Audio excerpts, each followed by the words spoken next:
বন্ধুরা, কেমন আছেন? আশা করি ভালো আছেন, আমিও ভালো আছি। আর আজকে যা গরম পড়েছে, এই দুপুরবেলায় গরমের মধ্যে একটু বেলের শরবত হলে কিন্তু ভালোই হয়। বেলটা কিন্তু ফাটানোর সময় ভিডিও করতে মনে ছিল না, তো পরে ভাবলাম বেলের শরবত যখন বানাচ্ছি তো এর উপকারিতাও তোমাদের সাথে শেয়ার করি।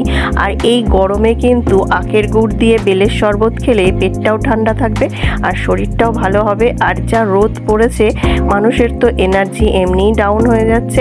তো তোমাদের সাথে এই রেসিপিটা শেয়ার করব আর এর উপকারিতাগুলো তোমাদেরকে বলবো। তোমরা হয়তো অনেকেই জেনে থাকবে, বেল গাছ একটি চিরসবুজ আংশিক পত্রঝরা গাছ। গাছের উচ্চতা প্রায় 8 থেকে 10 মিটার পর্যন্ত হয়ে থাকে। পাতাগুলো 3টি পাতা সমবদ্ধে তৈরি, দ্বিপত্রক পাতা দেখা যায় এই গাছে। বেল গাছে কিন্তু সুন্দর ফুলও ফোটে। ফুলগুলো ছোট, সবুজাভ সাদা এবং সুগন্ধযুক্ত হয়। ফলটা কিন্তু গোলাকার, শক্ত খোসাযুক্ত, ভেতরে থাকে নরম শ্বাসটা কিন্তু হলুদ বা কমলা রঙের হয়ে থাকে।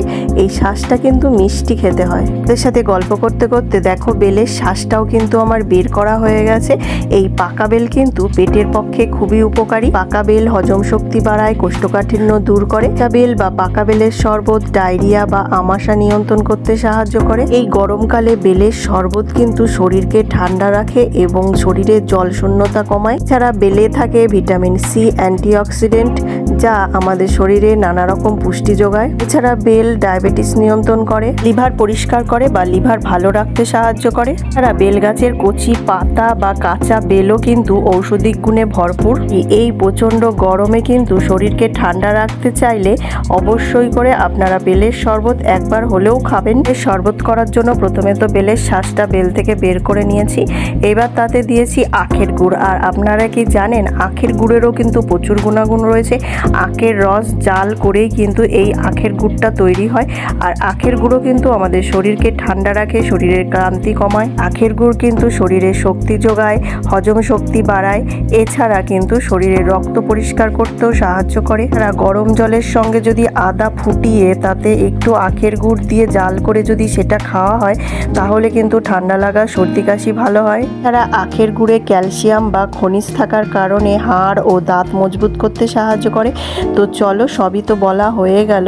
এবার আমি কিন্তু তাতে একটু চিনি বা নুনও অ্যাড করেছিলাম। এবার ফ্রিজ থেকে বের করা ঠান্ডা জলটা দিয়ে খুব ভালোভাবে কিন্তু আমি চটকাবো। তো এইভাবে চটকিয়ে চটকিয়ে তারপর হাতে করে কিন্তু বেলের যে খোসাগুলো আছে সেগুলোকে ছেঁকে তুলে নেব।